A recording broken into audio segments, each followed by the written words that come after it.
Okay, we will dive right into the book of Exodus. So last time we looked at a brief introduction. We'll start from chapter 1 today.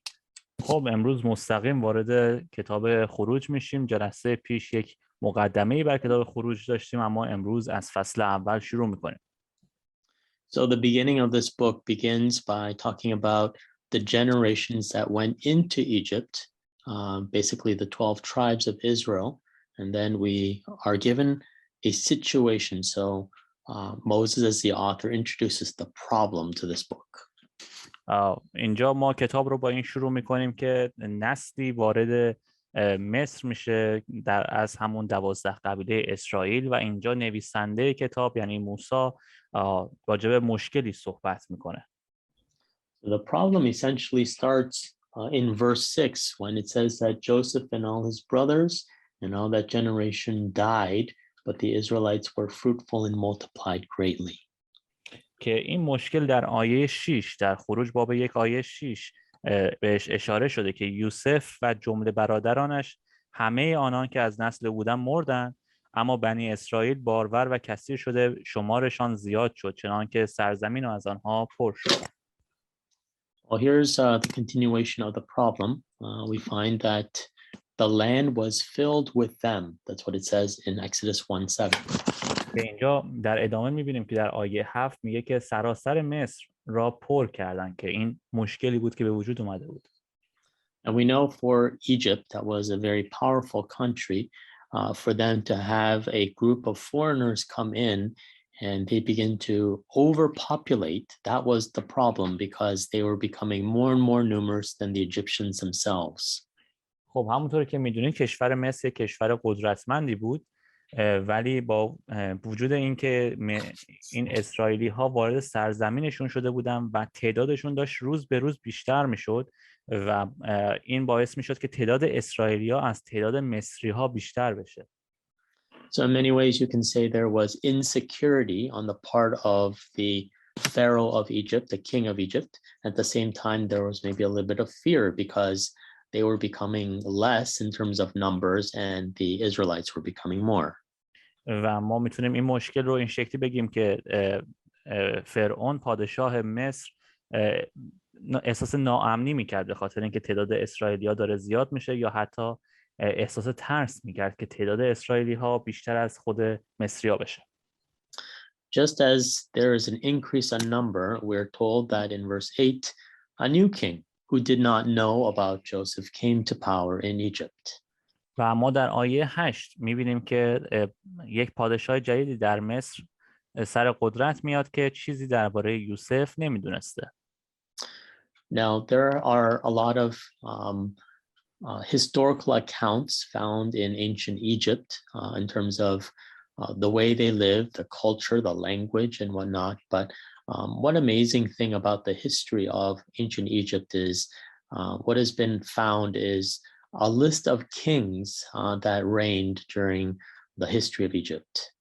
خب ما درباره تاریخ، درباره فرهنگ و درباره نوع زندگی مصریان قدیم خیلی چیزهای مختلفی داریم که بر اساس واقعیت هستن، اینها رو پیدا کردیم. اما یکی از چیزهای شگفت انگیزی که درباره مصر قدیم پیدا کردیم درباره لیست پادشاه‌ها یا همون فرعون‌های مصر هستش. Well, these kings, according to the king list, it's not given a specific date, but it does tell us just the order of the kings that reigned in this country. و این لیستی از پادشاهان مصر قدیم به ما تاریخ سلطنتشون رو نمیده، اما ترتیبشون رو به ما میگه که هر کدوم به ترتیب کدوم پادشاهان در مصر بودن. It's not fully confirmed, but many people believe that one of these kings, the name was Ramses, and as we're going to see in chapter 1 verses 11 to 14. و این کاملا تصدیق نشده، ثابت نشده، ولی خیلی ها بر این باور هستن که یکی از اینها اسمشون رمزی بوده، یکی از این پادشاهان رمسیس که توی فارسی نوشته. حالا توی این آیات 11 تا 14 قراره بخونیمش. Can someone read these verses for us? کسی میتونه این آیات روی تصویر رو بخونه؟ خروج باب 1 آیات 11 تا 14.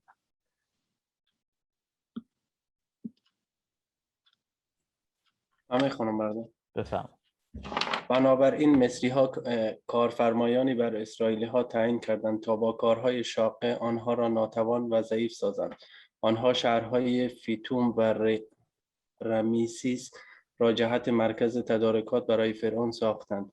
اما هرچه بیشتر مصری ها بر اسرائیلی ها ظلم می کردند، تعداد اسرائیلی ها بیشتر می شد و همه جا را پر می کردند. این وضع مصری ها را به وحشت انداخت. بنابراین مصری ها بالای بنی اسرائیل بیشتر فشار آوردند و آنها را به غلامی گرفتند و به کارهای بسیار سخت از قبیل گلکاری و خشتمالی و زراعت وادار می ساختند و هیچ رحمی به آنها نمی کردند، به طوری که زندگی را بر آنها تلخ ساخته بودند.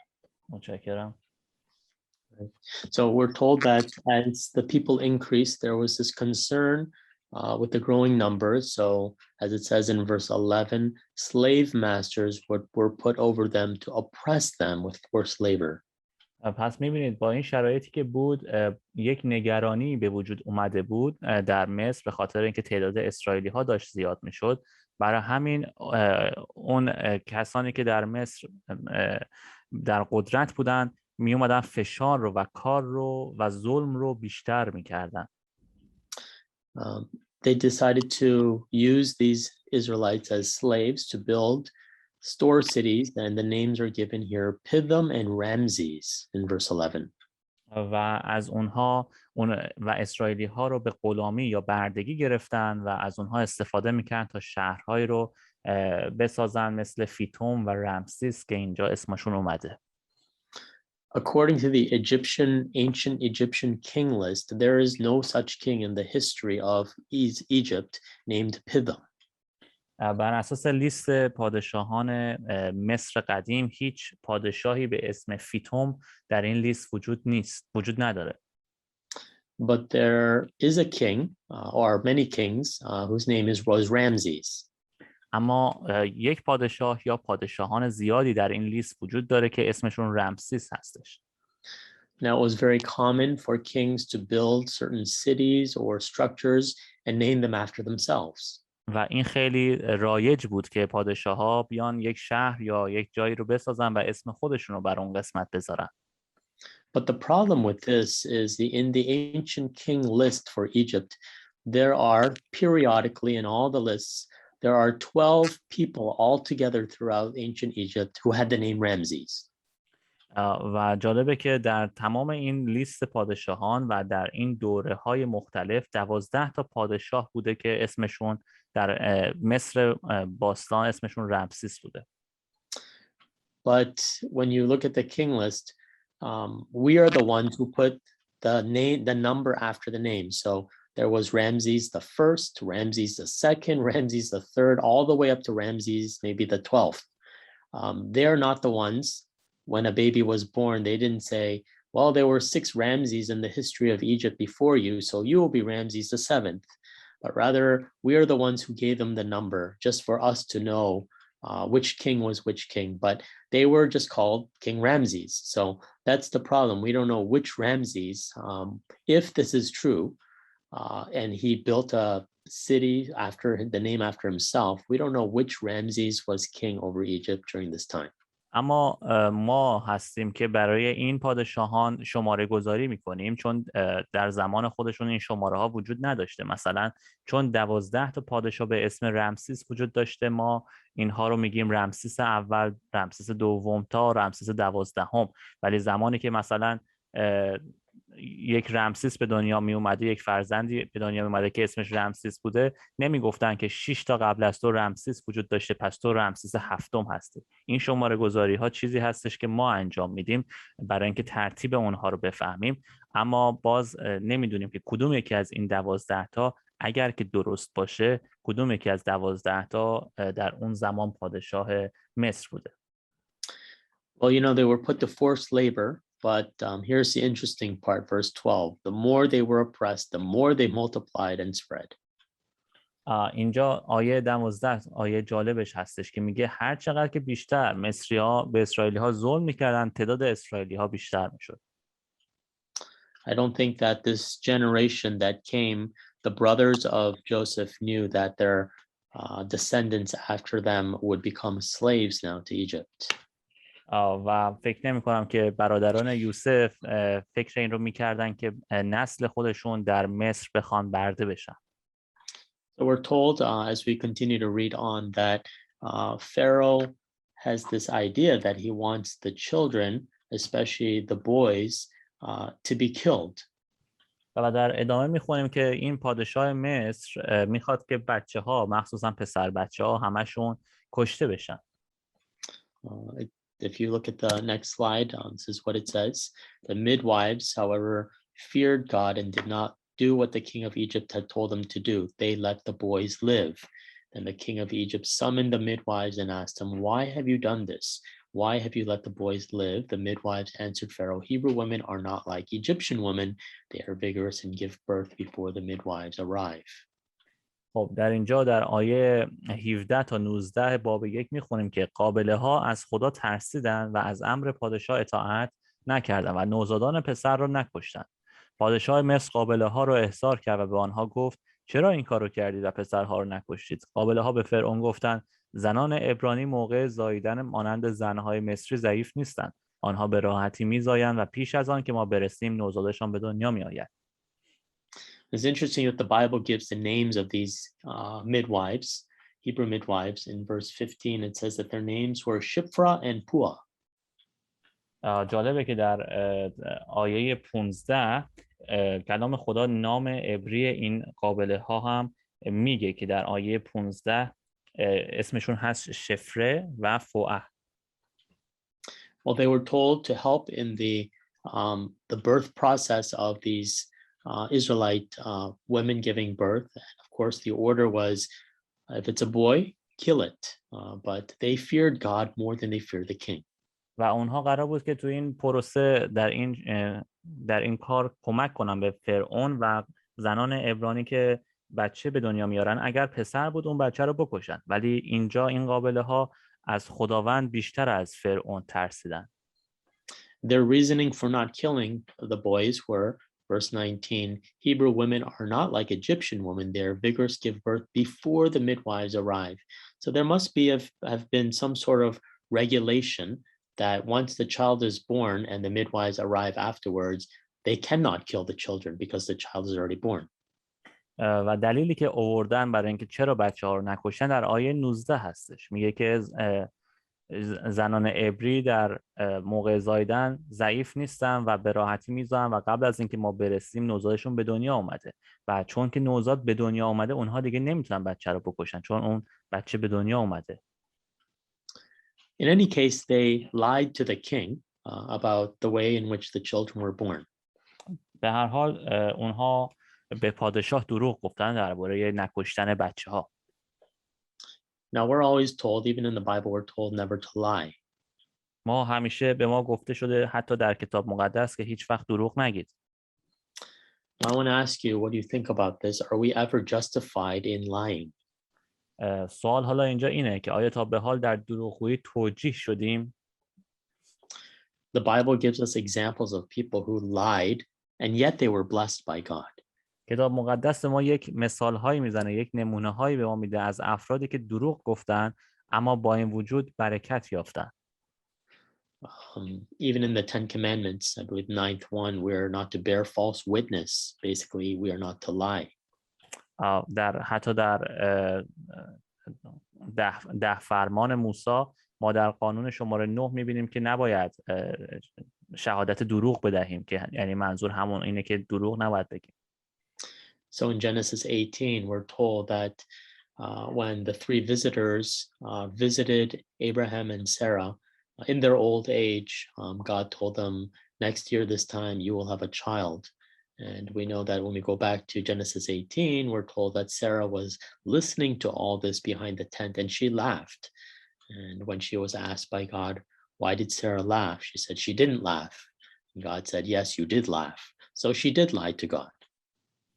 در پیدایش باب 18 میدونیم که زمانی که خداوند 3 نفر رو فرستاد به پیش ابراهیم، 3 فرستاده رو و اونها وقتی که داشتن راجع به دنیا آوردن فرزندی واسه ابراهیم صحبت میکردن که با وجود اینکه سنشون زیاد بود، سارا داشت اینها رو میشنید و زمانی که این حرفا رو شنید و خندید و خداوند پرسید که چرا خندیدی، که سارا گفت من نخندیدم، اما سارا این کار رو انجام داده بود، خندیده بود و به خداوند دروغ گفت. But you can still say that God blessed Abraham and Sarah, and through their lineage, Isaac came, and so on, and eventually Jesus Christ. اما می‌بینیم که خداوند نسل سارا و ابراهیم رو برکت داد و اونها فرزندی داد و از نسل اونها عیسی مسیح در آخر به دنیا آمد. In Genesis 27, we know that Jacob lied to Isaac in terms of deceiving his father so that he would rightly receive the blessing that was supposed to be given to Esau. و در پیدایش باب 27 ما می‌بینیم که یعقوب به باباش اسحاق اون رو دروغ میگه و او رو گول میزنه، فریب میده واسه اینکه بتونه اون برکت نخستادگی رو از آن خودش کنه، دریافت کنه، به جای اینکه به برادرش عیسی برسه. Yet he was blessed by God, and through his lineage, the children came, and we know through Judah, that line, Jesus comes. و ما میدونیم که با این وجود باز خداوند یعقوب رو برکت داد و نسل اون برکت یافت و از طریق فرزندان اون و از قبیله یهودا عیسی مسیح به دنیا آمد. Here in Exodus 1, we have the midwives who lied to Pharaoh. و گزینه بعدی همین قابله ها بودن که به فرعون دروغ گفتن. I'll give you one more example. In Joshua chapter 2, we're told Rahab the prostitute hid the two spies on a roof and lied to the king of Jericho, saying that they had maybe gone in that different direction. و ما در یوشع باب 2 راهاب رو میبینیم که به 2 نفر پناه میده و دروغ میگه بعد درباره اونها که به اونها پناه داده و که به پادشاه اریها اونجا دروغ میگه. So it's interesting to note that the Bible gives us examples of people who lied, yet they were blessed by God. So what does that mean for us today? Does that mean that it's okay for us to lie and God will still bless us? پس اینجا ما یه سری نمونه ها دیدیم که به خداوند دروغ گفتن و باز خداوند اونها رو برکت داده. خب پس این چه پیامی میتونه برای ما داشته باشه؟ یعنی اینکه مشکلی نداره که ما دروغ بگیم و بعد خدا باز هم ما رو برکت میده؟ Definitely lying is a sin and it's wrong before God. 100% دروغ گفتن یک گناه هستش و در مقابل خدا گناه محسوب میشه. And I believe when we lie, we should definitely repent before God because it's a sin. و زمانی که ما دروغ میگیم باید حتما توبه کنیم چون که یک گناهه. Well, I leave this as a discussion question towards the end of the class, but just for a few seconds or maybe a minute, anybody have any thoughts on this about this idea of lying and yet they were blessed by God, and what does that mean for us today in terms of lying before God? من این سوال رو میذارم برای قسمت بحث و گفتگوتون در آخر کلاس با هم دیگه صحبت کنیم راجبش، اما در حد 1 دقیقه اگر کسی میخواد نظرش رو در این قسمت بگه که این قسمت چه پیامی واسه ما داره که ما دروغ بگیم و باز هم خداوند ما رو برکت میده آیا و چه جوری هستش این قضیه به نظر شما؟ اگه کسی میخواد در حد 30 ثانیه 1 دقیقه میتونه نظرش رو بگه. من میتونم یک چیزی بگم؟ بفرمایید. به نظر من این محبت خداوند رو نشان میده که با وجود که ما در مقابل خداوند باز هم گناه انجام میدیم ولی باز هم خداوند ما را میبخشه و از گناه ما میگذره. She thinks that it shows the love of God that even though we sin, but God again forgives us and he blesses us. Yeah, definitely. He does love us, and it definitely, I agree with you, that shows his grace. But in times like this, we can't understand. This is why we can't understand God. Like it is a sin before him, but the examples we see in the Bible, why were these people blessed then? So yeah, definitely it deals with God's forgiveness and grace. It does. ما میدونیم که بله من با شما موافقم و کاملا خداوند ما رو میبخشه و خداوند به خاطر محبت خودش و فیض خودش ما رو برکت میده، اما این جور جاهایی هستش که ما خداوند رو نمیتونیم بفهمیم، سخته برامون که خداوند گناه رو دروغ رو گناه میدونه اما این افراد میان دروغ میگن و برکت پیدا میکنن و خدا اونها رو برکت میده. And Satara, she wrote here that it shows the greatness of God and that he never forgets us. Yes, amen. He definitely, he does forget us. He even through the ways that we lie, he still remembers us. Yes. بله درسته، اون هیچ وقت ما رو فراموش نمیکنه و حتی اگر که دروغ بگیم خداوند همچنان ما رو به یادش خواهد داشت. برادر علی اجازه است من یه چیزی اضافه کنم؟ بفهمید. بعد خب سارا، یعقوب، بعد قابلا و راهاب کسایی بودن که اسمشان توی کتاب مقدس هست و یک نقش برجسته توی کتاب مقدس داشتن و یک میتونه یک چیز دیگر هم به ما نشان بده، ای که همه ما گناه کردیم و هیچ کسی پاک نیست. He says that Sarah, Jacob, and midwives, they are, all their names are in the Bible. So they had a role in this book. And it shows us that no one is perfect and all of us has sinned. Right. I agree. Yeah, I agree. That's a very good point. It's interesting that specifically their names are written, Shipra and Pua. And the question is why?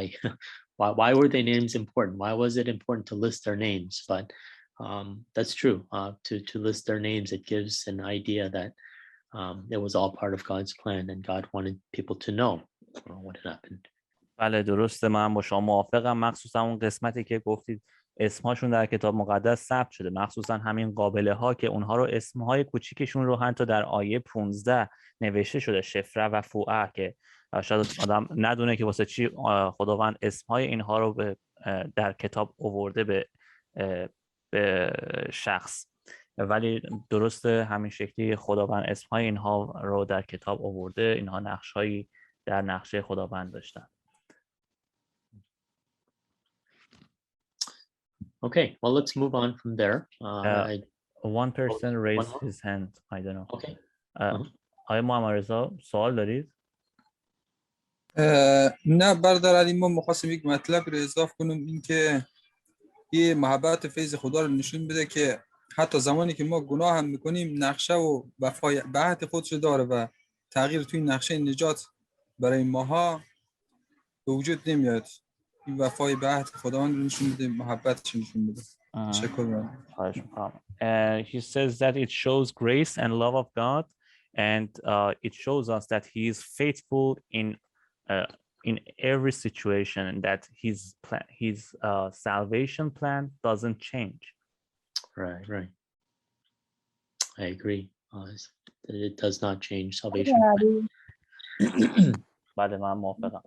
بفهمید. این سوال دارم. بفهمید. یعنی دارم میگن که خب طرف دروغ گفته و دروغ گناهه، یعنی خدا داره با گناه ما سازش میکنه. She says that I have a question, and we are saying that these people have lied and God blessed them after that. And what does it mean? It means that God is adjusting himself with lie, or what does it mean? Yeah, it's a very good question. Definitely God has his set rules and regulations, and he does not tolerate sin. The main question is, why were these people, why did they lie, and yet it seems that they were blessed? That all I can give is a general answer that definitely it was in accordance to his plan, but that is not to say, I mean, the Bible doesn't tell us whether or not these people repented and asked forgiveness from God for lying. Bible doesn't record it, but doesn't mean that they didn't do that. Maybe they did do that. We just don't know of it. But the fact that God used such imperfect people to carry out his plan, that's an indication of, and I think the word that you've all been saying is just the word that comes up. It's about God's grace, that he's willing to forgive his people despite how sinful, how weak, how inadequate we are. And so it just, when I see these individuals, it's not so much, wow, they were blessed. They lied and wow, they were blessed. But rather They lied, and yet God chose to bless them because of his forgiveness, because of his faithfulness, because he loves them. And so even for us today, it's not so much we should see these examples as, oh, they lied and they were blessed, so we're blessed people, so it's okay to lie. It's not okay. I think because of what Jesus went through on the cross, that should still be a reminder to us that a sin is a sin. And when we sin, God still longs to bless us, but he also wants us to come before him in repentance. خب 100% خدا قوانین و مقرراتی داره که اونها رو اعلام کرده و همونطوری هم که میدونید خدا گناه رو نمیتونه تحمل کنه.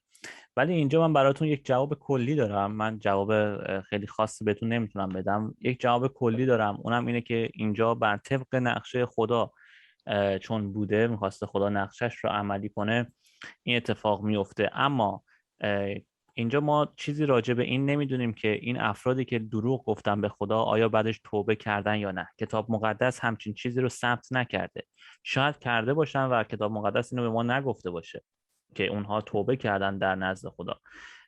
ولی چیزی که هستش اینه که همونطوری که بقیه گفتن، خدا با توجه به فیضش و اون علاقه‌ای که نسبت به ماها داره میاد ماها رو برکت میبخشه. این به این صورت نیستش که بگیم که این افراد گناه کردن و خداوند برکتشون داد. این جمله غلطه. این شکلی نیست که بگیم اینها گناه کردن خدا برکتشون داد. نه، اینها گناه کردن، با وجود این که گناه کردن خداوند انتخاب کرد که به اینها برکت بده. یعنی در اصل برکت دادن رو جایزه این افراد که در نظر نمیگیریم. برکت دادن رو با وجود اینکه خداوند از یک سری افراد استفاده کرد توی نقشه خودش که افراد گناهکاری بودن یا افرادی بودن که آدم‌های درستی نبودن، ولی با این وجود خدا اونها رو انتخاب کرد تا بتونه نقشه نجات خودش رو از طریق این افراد به وجود بیاره. و امروز هم ما نباید این رو در نظر بگیریم که اوکی پس من چون آدم برکت یافته‌ای هستم پس میتونم دروغ بگم چون خداوند به من برکت میده. بازم نه، دروغ گناه هستش و دروغ هم جزو گناه محسوب میشه. پس من امروز نباید که این فکر رو داشته باشم، بلکه این فکر رو دارم که خداوند به من برکت میده حتی اگر من به قول معروف دچار اشتباه یا دچار گناه بشم. Okay, sorry I went so long. I should have cut it shorter. Yeah, it's okay. برادر علی One more question maybe. Is it okay? نه، ما یک چیز دیگر می‌خواستم به اشتراک بذارم که نظر ما که احتمالاً خب به یه تاریخایی که ما الان اینجا داریم برادر، این مثالای دروغ یه قبل از شریعت موسی دیگه، هنوز اینا رو نمیدونستن که این دروغ گناه نباید بگن یا نباید این کار انجام میشده. این احتمال هم هست اگر از یک طرف قضیه هم نگاه کنیم، چون هنوز موسی به دنیا نیامده بوده و شریعت هنوز داده نشده بوده که این حرفی که اینها میزنن گناهه.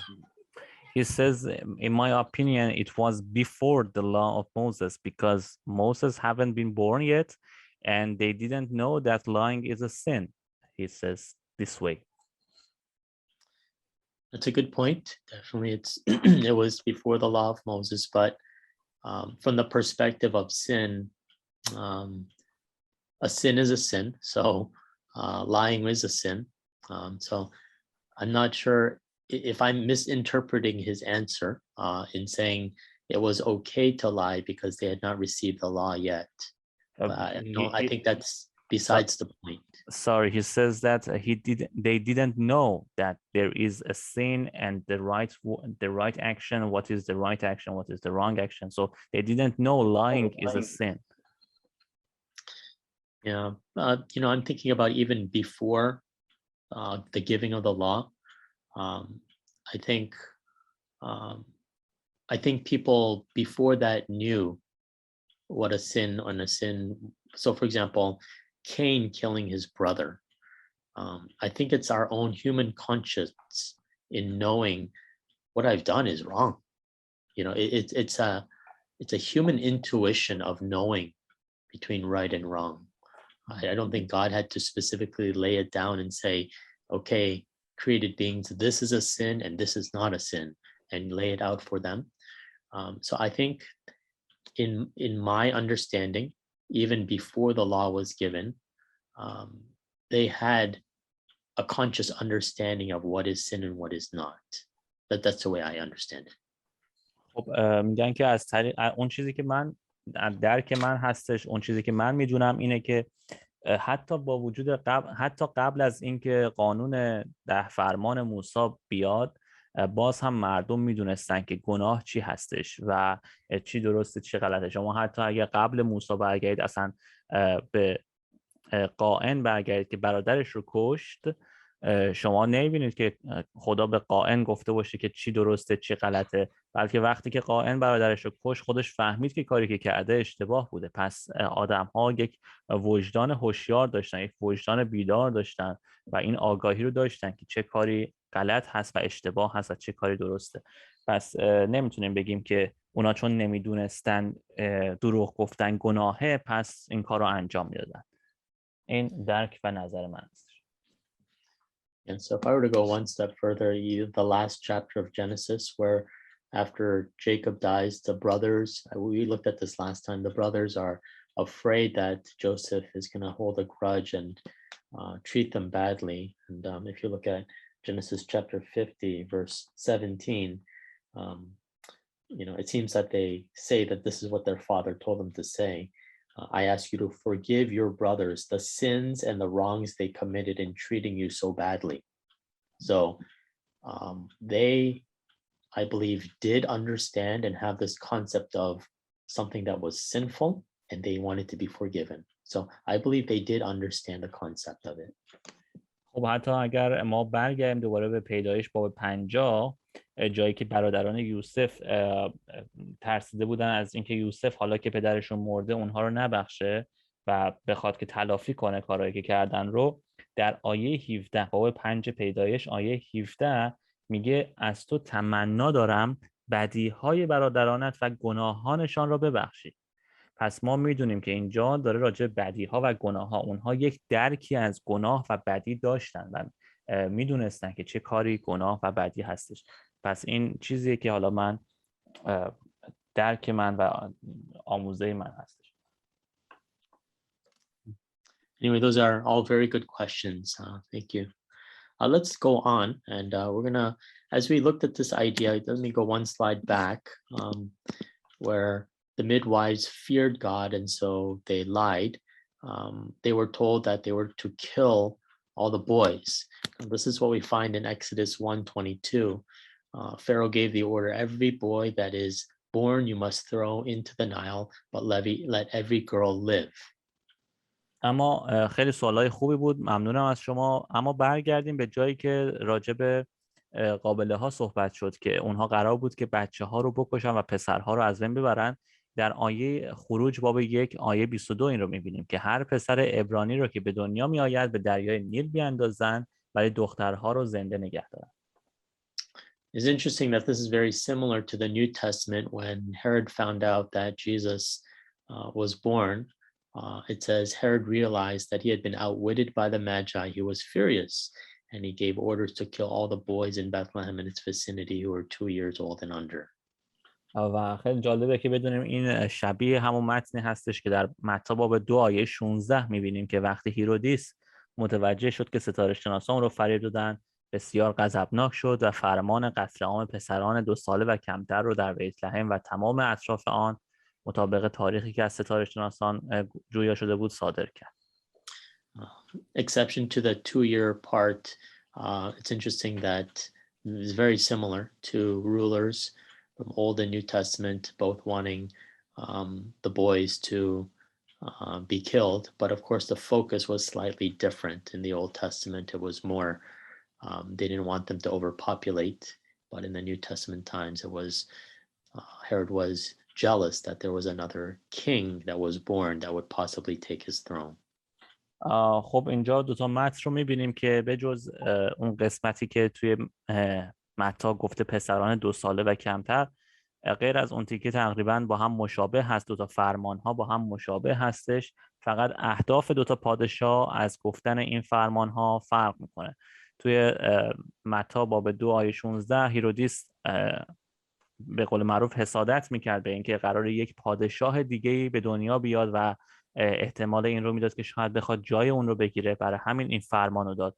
اما تو خروج فرعون به خاطر اینکه از ترس اینکه جمعیت این اسرائیلی ها زیادتر بشه دستور اینو داد که پسرها بچه‌های پسر رو بکشن. Well, amidst all this, we know that Moses is born, and God's plan was to use him to deliver his people out of Egypt. And he's born to Levite parents. And of course, his other siblings are Aaron and Miriam. We're told as we look a little bit ahead in Exodus 6:20, Amram married his father's sister, Yochebed, who bore him Aaron and Moses. So Amram was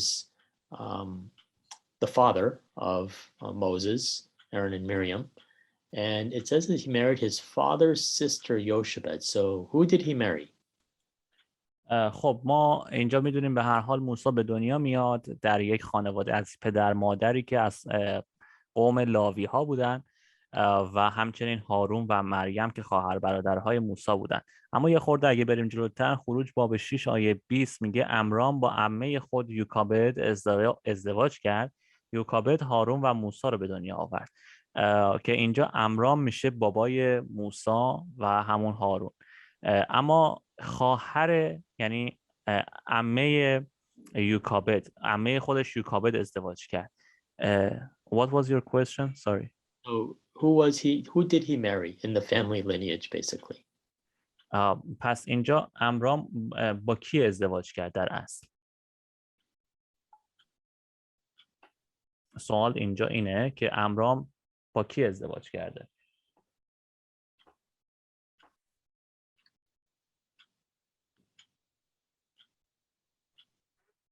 So we don't know exactly how Yochebed was related, whether it was his father's half-sister or maybe from a sister from another mother, we don't know. But in any case, it's generally, it could be seen as Amram married his aunt.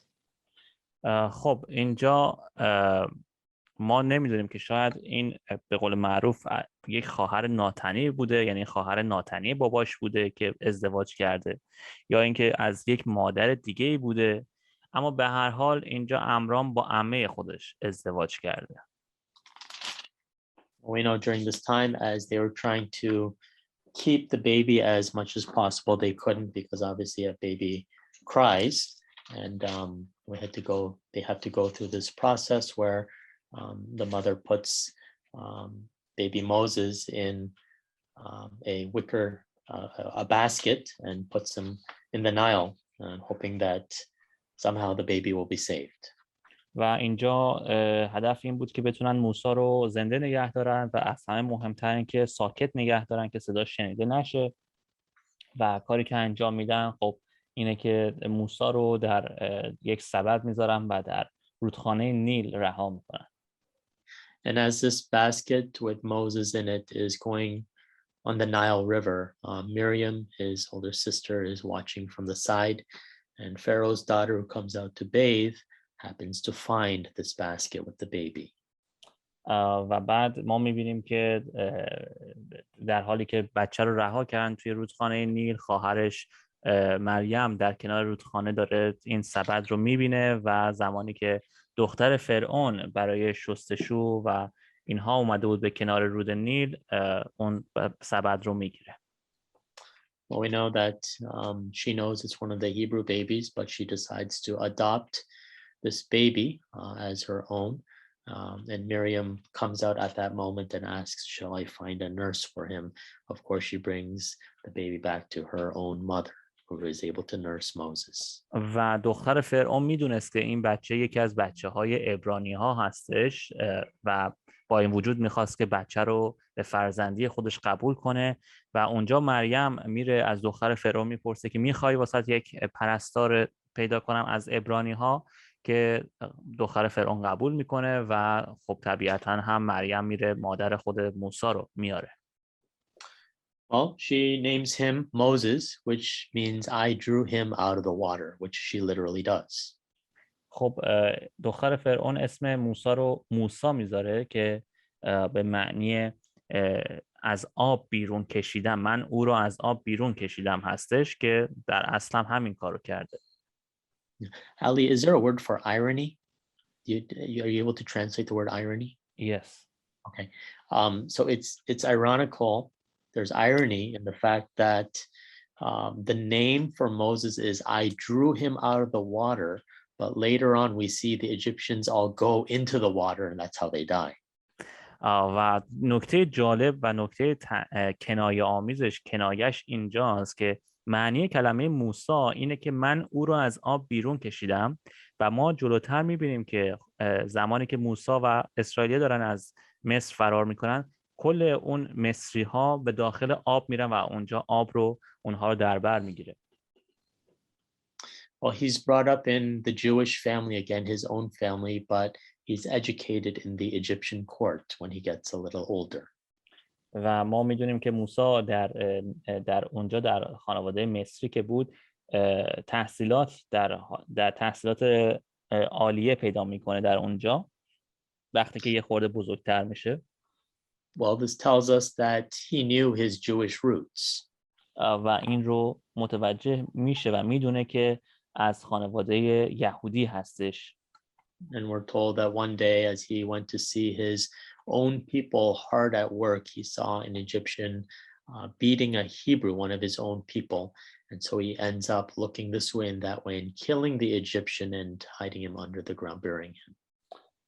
و یک روز که موسی میرفته سر میزده به کسایی که در حال کار بودن، اونجا یک نفر رو میبینه که داره اون به قول معروف یهودی ها رو اذیت میکنه و میزنتشون و میاد اونجا و اون سرباز رو، اون شخص رو میکشه. But we know that this turns against him because we're told in Exodus 2:12 and 11 to 12, one day after Moses is grown up, he went out to where his own people were and watched hard labor. And after he killed them, the question comes up when he sees two of his own people fighting, that they ask him, who made you judge over us?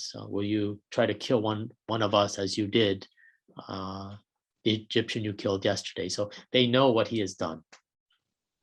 و بعد در آیه خروج باب 2 آیه 11-12 میبینیم که همچین چیزی نوشته شده که موسی میره که برادرای خودش رو ببینه که دارن کار میکنن به سختی و وقتی که میبینن که اون شخص مصری داره اونها رو میزنه، مرد مصری رو میکشه، زیر شنها قایم میکنه و بعدش روز بعدی که میره اونها ازش میپرسن که چه کسی تو رو بر ما حاکم ساخته؟ آیا میخوای ما رو هم بکشی؟ پس اونها میدونستن که چه اتفاقی افتاده. Well, Pharaoh wants to kill him, so he has to escape to a different place, and he ends up escaping to Midian. و چون این خبر به گوش فرعون هم میرسه و فرعون میخواد که اون موسی رو بکشه و برای همین موسی به سمت مدیان فرار میکنه. Many people have questioned exactly where Midian is on the map. خیلی از افراد سوالش واسهشون پیش میاد که خود سرزمین مدیان روی نقشه کجا هستش. So we have here on the map, this is Goshen where they were living. اینجا جایی هستش که گوشن، جایی که گیشون، جایی هستش که اونها زندگی میکنن. And on the map, some people have identified this location here after this is part Sinai. So after the Sinai, they locate here as Midian. اینجا بعد از اینکه کوه سینا رو رد میکنیم، این خط قرمز رو اگه ادامه بدید، جایی هستش که اکثرا به این معتقد هستن که اینجا سرزمین مدیان هستش، پایین تصویر. The reason why they question Midian here is we know that the Israelites traveled in the desert in this Sinai area for approximately 40 years before they enter the promised land. و دلیلی که اینجا رو انتخاب کردم به خاطر اینکه در این سرزمین وسطی که وجود داره که قسمت سینا هستش، کوه سینا و سرزمین سینا وجود داره، اسرائیلی ها 40 سال اونجا سرگردون بودن تا به سرزمین وعده برسن. But in Exodus 3, we're told that after Moses received his calling, God told him, and you will bring the people out of Egypt and worship me on this mountain. اما بعد از اینکه خدا اونها را از این سرزمین بیرون آورد بهشون گفتش که در روی این کوه بیاید و من رو پرستش کنید. That mountain was Sinai or Mount Sinai or Mount Horeb. که این کوه سینا بودش. But for them to wander around the desert, we know that they do worship God and encounter God on Mount Sinai. And so for them to have wandered here in 40 years, people question, how can Midian be over here then? و سوال اینجا به وجود میاد، کسایی که این رو قبول ندارن میگن خب اینها 40 سال تو این سرزمین وسط که سرزمین سینا باشه سرگردون بودن و خدا اونها رو به سرزمین وعده میرسونه، پس حالا چه شکلی ممکنه که سرزمین مدیان در این طرف نقشه باشه؟ Is my understanding that Midian, this whole area may be called Midian. اما چیزی که به نظر من درست هستش اینه که شاید کل این قسمتی که خالی هستش سرزمین مدیان باشه. And so he does bring the people out of Egypt and they do worship God on that mountain where he first encounters God. و شاید خداوند واقعا اونها رو از مصر بیرون آورده و توی سرزمین مدیان در کوه سینا او رو پرستش کرده باشن. In chapter 3, we're told that after he escapes, he is at the well and he meets the family of a priest of Midian whose name is Jethro or Reuel. در اینجا در باب 3 می‌بینیم که بعد از اینکه فرار میکنه به سرزمین مدیان میرسه و در اونجا با خانواده کسی کاهنی به اسم پترون یا روئیل آشنا میشه.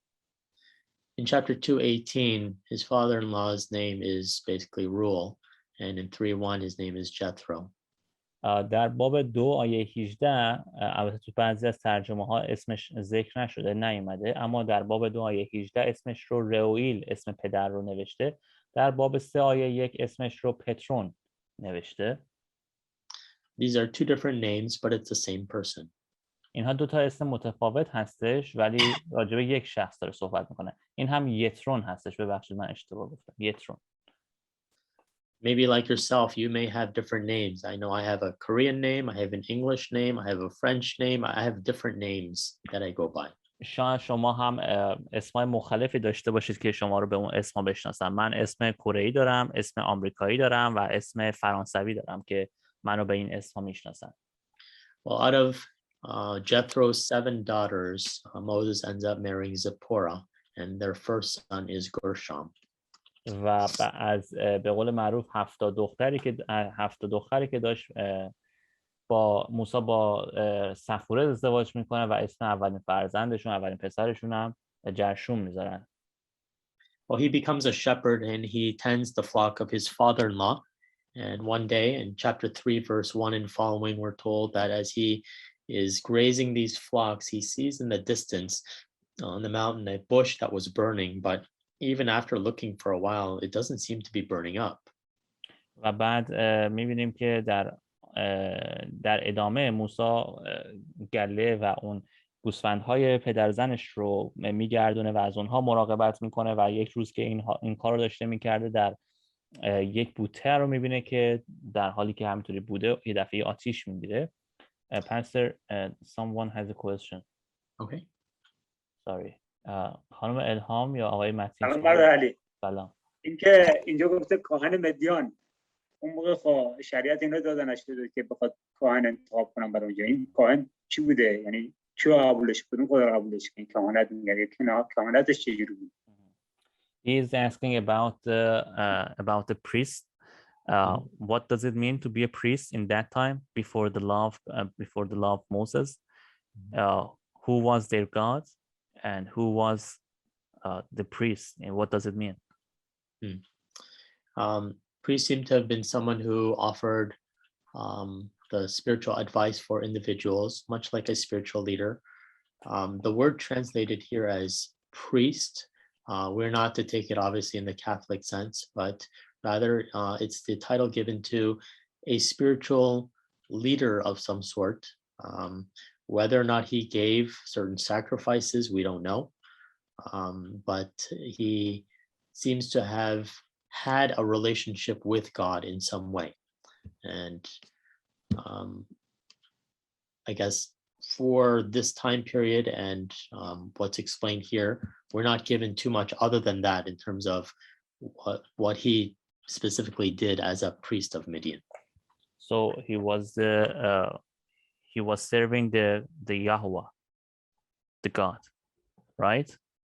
He was, but some people, when I looked at certain things about that, some people question everywhere it was very polytheistic, worship of many gods. So our hope is that he only worshipped Yahweh, but much like when Jacob was fleeing from Laban, you remember his daughter Yes. Rachel took their household gods with them, right?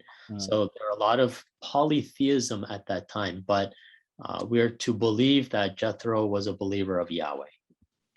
خب اینجا یترون به قول معروف اسمی که اینجا به عنوان کاهن براش آورده، حالا کاهن اینجا کلمه هستش که شاید به همون معنی که امروز ما میشناسیم استفاده نشه. یعنی کاهن یک کسی هستش که در زمان امروز مشاوره روحانی میده، یعنی یک قربانی های انجام میده و مشاوره روحانی میده. اما در اون زمان به قول معروف این یترون شاید قربانی هایی برای خداوند انجام داده بوده و اینطوری برداشت میشه که یترون با خداوند رابطه داشته، یعنی با خداوند در ارتباط بوده. و وقتی من پرسیدم که آیا خداوند همین خداوند یهوه رو منظورمونه، که گفتن که بله، ما این فکر رو میکنیم که یترون خداوند حقیقی و زنده رو داشته خدمت میکرده. هرچند توی اون زمان اینکه چند خدایی باشی مرسوم و رایج بود و افراد چند خدایی بودن، مثل اگه یادتون باشه یعقوب زمانی که ازدواج میکنه زنش راهیل توی خونهشون کلی بت‌های مختلف داشتن و چندین تا خدا داشتن. پس امکانش هست که یترون هم چند خدایی بوده باشه، ولی ما فکر میکنیم که خدای واقعی و زنده رو پرستش میکرد، یعنی همون یهوه رو. So as we're going to see in chapter 4, I'm inclined to believe that as a priest of Midian, his cultural understanding directly affected his religious understanding of what God expected. پس همونطوری که در باب 4 ما مطالعه میکنیم، این رو متوجه میشیم که درک یترون از درکی که داشت از فرهنگ مدیان و از اون فرهنگی که داشت با اون درکی که از به قول معروف مذهب و دین خدا داشت یکی بود. And we're going to see that through Zipporah's understanding. So it's kind of a very odd passage, but we will cover that next time in chapter 4. And so I see it as the way Zipporah was understood her own culture, affected her understanding of what God expected, and that was definitely an influence from what her father also believed. که این به قول معروف یک باب شاید عجیبی باشه که ما سری بعدی جلسه بعدی اون رو بررسی می‌کنیم، باب 4 رو، که حتی صفوره زن موسی هم اون درکی که از فرهنگ خودشون داشته نسبت به اون درکی که از دین و مذهب خدا دریافت میکنه با هم دیگه این رو متوجه میشه، مقایسه میکنه و به قول معروف این تأثیر میذاره بر او. Yeah, we'll definitely talk about that next week in chapter 4, okay? که ما این رو 100% دفعه بعدی در باب 4 بررسی خواهیم کرد. So he wants to see why this bush is not burning up. And it says that when the Lord saw that he had gone over to look, God called to him from within the bush, Moses, Moses, and Moses said, Here I am. و میبینیم که وقتی موسی نزدیکتر میره، این آیه هستش در باب 3 آیه 4 میگه که وقتی خداوند دید موسی نزدیک میآید، از میان بوته آتش او را صدا کرد و فرمود موسی موسی. موسی عرض کرد بلی. And this is essentially Moses' first encounter with God. و اینجا اولین ملاقات موسی با خداوند هستش. It's interesting that in chapter 3, verse 2, it's the angel of the Lord that calls out to him. So it says, angel of the Lord appeared to him in the flames of fire from within the bush. Moses saw that, and so on. It's the angel of the Lord. But 2 verses later, it says the Lord, God called to him from within the bush. و جالبیش اینجاست که در باب 3 آیه 2 میگه فرشته خداوند از درون بوته‌ای در شعله آتش بر او ظاهر شد. کلمه فرشته خداوند رو مینویسه. اما 2 تا آیه بعدش در آیه 4 میگه که خدا از میان بوته او را صدا کرد. Well, we've learned this before in the Genesis class that this is definitely something called a theophany. و این همون چیزی هستش که ما در کلاس‌های درس پیدایش خونده بودیم و این همون چیزی هست که ما بهش میگیم تجلی خدا. Theophany is an appearance of God and the way that God specifically desires to appear to his people. تجلی خدا یعنی اینکه خداوند خودش رو ظاهر میکنه و خواسته خداوند این هستش که برای یه سری از افراد خودش رو نشون بده. And even as we saw in Genesis chapter 22, when Abraham was about to kill and sacrifice his son Isaac, there's a change between angel of the Lord calling and changing to the Lord.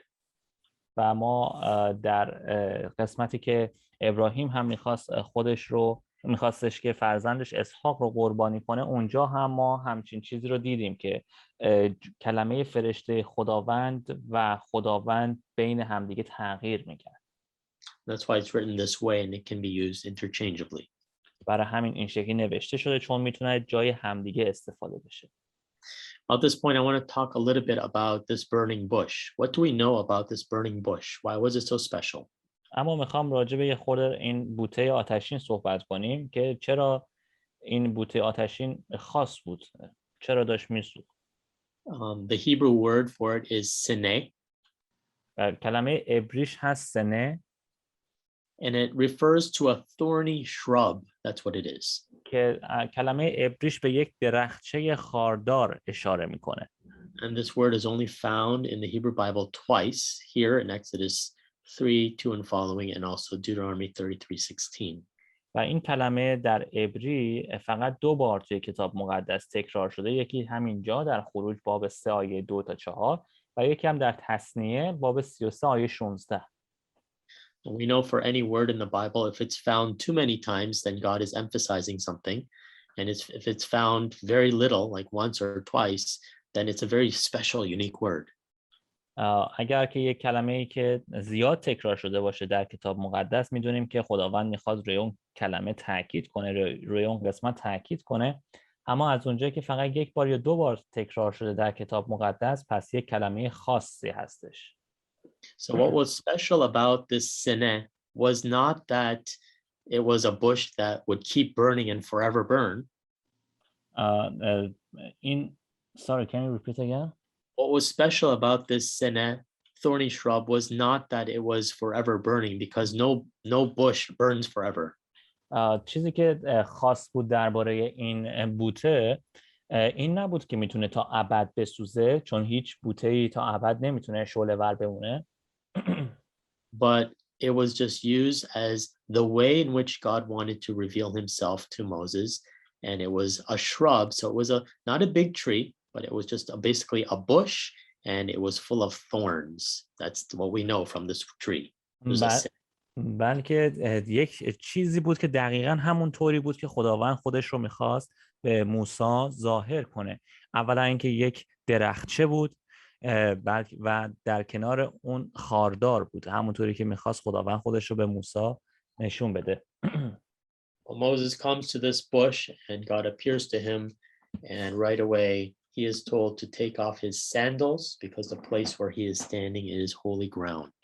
و بعد همونطوری که موسی نزدیک میشه به اون بوته، خداوند خودش رو بر موسی آشکار میکنه و بهش میگه که کفش‌هاش رو در بیاره، همونطوری که یک شخص کلاه خودش رو برمیداره از سر. This is where he receives his calling from God to lead his people out of Egypt.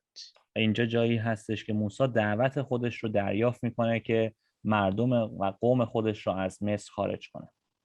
So then what was the importance of taking off his sandals? Well, two things can be known here, that it was basically paralleled with a man taking off his hat.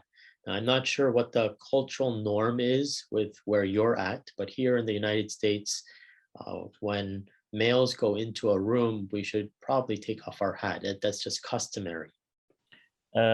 خب اهمیت این که چرا موسی باید کفشاشو در می آورد میتونیم شباهتش بدیم به این که مثل اینکه یک مردی که وارد جایی میشه کلاه خودش رو از سر بر میداره.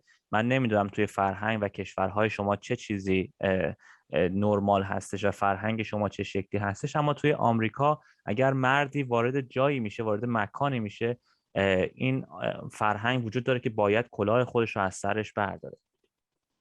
And secondly, taking off the sandals was symbolic of someone removing that which was sinful and unclean before a God who is holy. و مورد دوم اهمیتش این بود که میتونست یک نمادی باشه که کسی که گناهکار یا ناپاک هستش وقتی که در پیشگاه خدای مقدس میره اون کفشاشو از پا در میاره. As we're going to see, God lays the foundation and he tells Moses, I am calling you to lead my people out of Egypt. This is the calling he receives. و میبینیم که خداوند اینجا از موسی دعوت میکنه که مردم و قوم اسرائیل رو هدایت کنه و میگه که این دعوت من از تو هستش. Well, I'm going to stop there for today, and these are some discussion questions that I think would be good for the class to discuss. من اینجا متوقف میشم. Pastor, can you go to next slide, please? Okay. اینها سوالاتی هستن که در آخر این کلاس شما میتونید با همدیگه صحبت کنید و راجبش حرف بزنید که اینها چه معنی داره، چه چیزی هستش. And were you able to read all three? Okay, no. سوال اول در خروج باب 20 آیه 16 میگه در مورد دروغگویی چه به ما میگوید؟ آیا دروغ همیشه گناه هستش؟ آیا زمانهای وجود دارد که دروغ میتواند در پیشگاه خداوند توجیه بشه؟